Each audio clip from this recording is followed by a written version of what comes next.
എല്ലാവർക്കും വിനീത നമസ്കാരം. ശ്രീമദ് ഭാഗവതം ദശമസ്കന്ധം അധ്യായം 68 ശ്ലോകം 28 മുതല് 38 വരെ. പാമ്പിന് പാല് കൊടുത്ത പോലെ ആയാലും ഇപ്പൊ ഇവർക്ക് ഞങ്ങളുടെ ഔദാര്യം കൊണ്ടാ ഈ യാദവന്മാർക്ക് ഈ അധികാരം കൊടുത്തത്, രാജചിഹ്നങ്ങളൊക്കെ കൊടുത്തത്. ഇപ്പൊ എന്താ അവര് അഹങ്കാരം കൊണ്ട് വന്നിരിക്കുക. ചെരുപ്പ് കയറി തലയിലിരിക്കണം, കിരീടം ധരിച്ച തലയിലിരിക്കണം എന്നാ ചെരുപ്പിന് മോഹം. നടക്കില്ല എന്ന് പറയാണ് അവര്. ഞങ്ങളോട് കൽപ്പിക്കാൻ ഇവർക്ക് എന്താ നാണല്ലേ? ദുര്യോധനന്റെ ഗുരുവാണ് ബലരാമൻ, എന്നിട്ടും ഇതുപോലെ അങ്ങോട്ട് അപമാനിക്കുകയാണ്.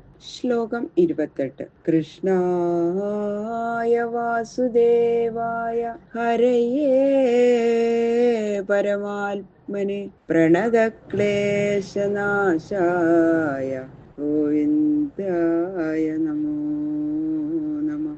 ഓം നമോ ഭഗവതേ വാസുദേവായ. ഓം നമോ ഭഗവതേ വാസുദേവായ. ഓം നമോ ഭഗവതേ വാസുദേവായ. കഥം ഇന്ദ്രോപി ഗുരുഭി ഭീഷ്മദ്രോണാർജുനാദിഭി അതത്തമവരുന്ധീത സിംഹഗ്രസ്തമിവോരണ. ഭീഷ്മര്, ദ്രോണര്, അർജുനൻ മുതലായ ഈ കുരുക്കള് അവരുടെ മനസ്സുകൊണ്ട് നൽകാത്ത അധികാരം ഇന്ദ്രനും കൂടി സ്വീകരിക്കാൻ സാധിക്കണില്ല. എന്നിട്ടാണ് ഇപ്പൊ സിംഹത്തിന്റെ അധികാരം ആടിന് സ്വീകരിക്കാൻ പറ്റും. അതുപോലെ ഈ കുരുക്കളുടെ സമ്മതം കൂടാതെ അവരുടെ അധികാരം യാദവന്മാർക്ക് എങ്ങനെയാ സ്വാധീനാക്കാൻ കഴിയുക? ശ്രീശുക ഉവാച. ജന്മബന്ധുശ്രിയോന്നത്തമദാസ്തേ ഭരതർഷഭ ആശ്രാവ്യ രാമം ദുർവാച്യം അസഭ്യാപുരമാവിശൻ. ഉത്കൃഷ്ടകുലത്തിൽ ജനിച്ചവരും ഉയർന്ന ബന്ധുക്കളുള്ളവരും ആണ് എന്നുള്ള അഹങ്കാരം. ഞങ്ങളൊക്കെ നല്ല കുലത്തിൽ ജനിച്ചവരാ. അപ്പൊ അഹങ്കാരം ഇങ്ങനെ വർദ്ധിച്ചു വന്നു. അങ്ങനെ അഹങ്കാരം കൊണ്ട് ദുർജനങ്ങളായിട്ടുള്ള അവര് ഇങ്ങനെ പരുഷമായിട്ടുള്ള വാക്യം ബലരാമനോട് പറഞ്ഞ ശേഷം രാജധാനിയിലേക്ക് അങ്ങോട്ട് പോയി. ദൃഷ്ട്വാ കുരൂഢാം ദൗശീല്യം ശ്രുത്വാ വാച്യാനി ചാച്യുത അവോജൽ കോപസംരബ്ധോ ദുഷ്പ്രേക്ഷ്യ പ്രഹസൻഹു. പരിപൂർണ വീര്യ അതിശയത്തോടു കൂടിയവനാണ് ബലരാമസ്വാമി.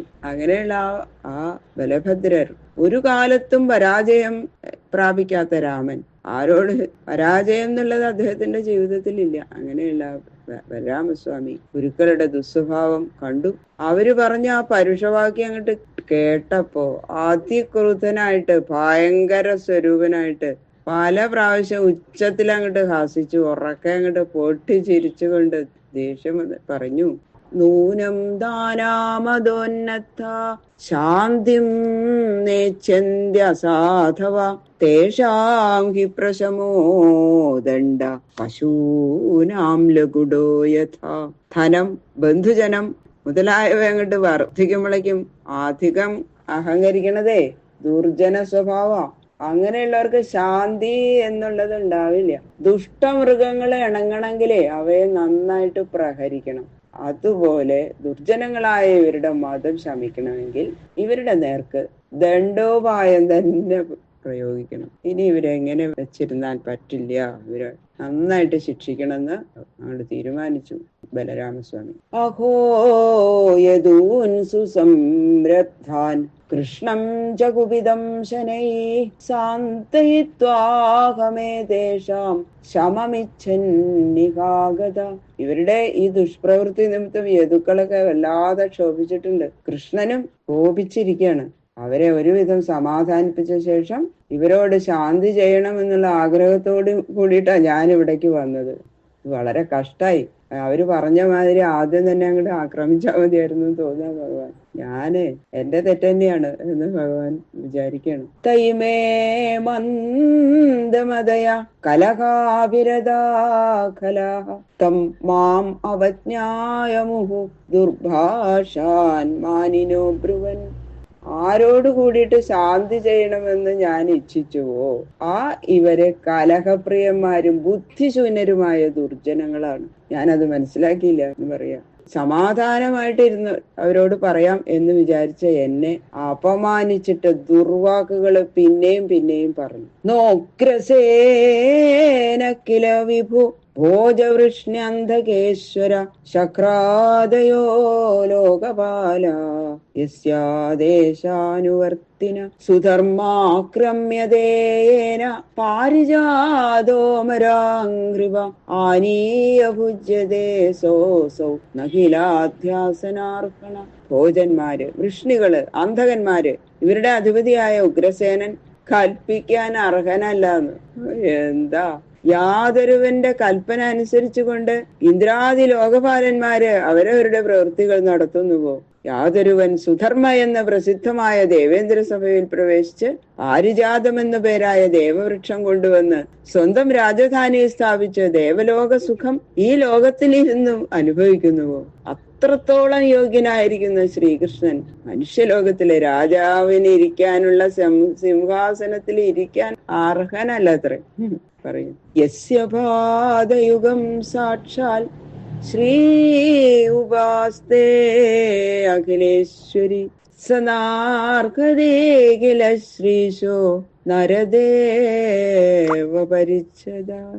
സകല ലോകത്തിലും കാണപ്പെടുന്ന സമസ്ത സമ്പത്തുകൾക്കും അധിഷ്ഠാന ദേവതയായിരിക്കുന്ന സാക്ഷാൽ മഹാലക്ഷ്മി ഏതൊരുവന്റെ പാദയുഗളത്തെ സേവിച്ചു കൊണ്ടിരിക്കുന്നുവോ, ലക്ഷ്മി ജീവവല്ലഭനായിരിക്കുന്ന ആ ശ്രീകൃഷ്ണൻ മനുഷ്യലോകത്തിലുള്ള രാജചിഹ്നങ്ങൾ ധരിക്കാൻ അർഹനല്ല പോലും എന്നൊക്കെയല്ലേ അവര് പറഞ്ഞത്.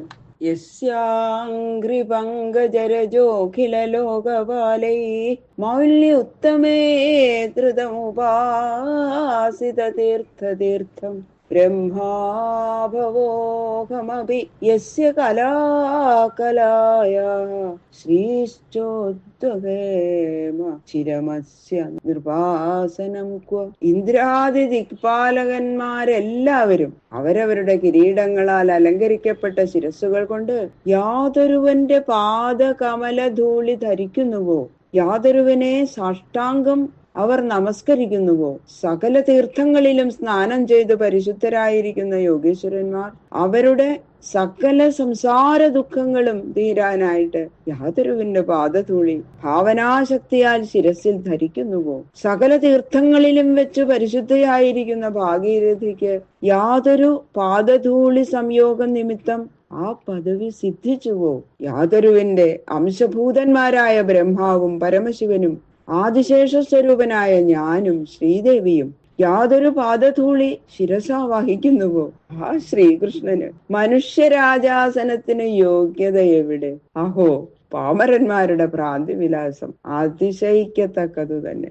ഭുഞ്ജതേ കുരുഭദത്തം ഭൂഖണ്ഡം വൃഷ്ണയക്കില ഉപാനഹ കില വയം സ്വയം തു കുരവശ്ശിര. കുരുക്കള് ദാനമായിട്ട് നൽകിയ ഭൂമിഭാഗം വൃഷ്ണികൾ അനുഭവിക്കുന്നു പോയി. ഞങ്ങള് പാദരക്ഷകളും അവര് ശിരസ്സുമാണത്രേ. കിട്ടും. ബലരാമസ്വാമിക്ക് അങ്ങോട്ട് സഹിക്കണല്ലേ ഇതൊക്കെ കേട്ടിട്ട്. ബാക്കിയുള്ള ശ്ലോകങ്ങള് നാളെ നോക്കാം. സർവത്ര ഗോവിന്ദ നാമ സങ്കീർത്തനം. ഗോവിന്ദ ഗോവിന്ദ ഗോവിന്ദ.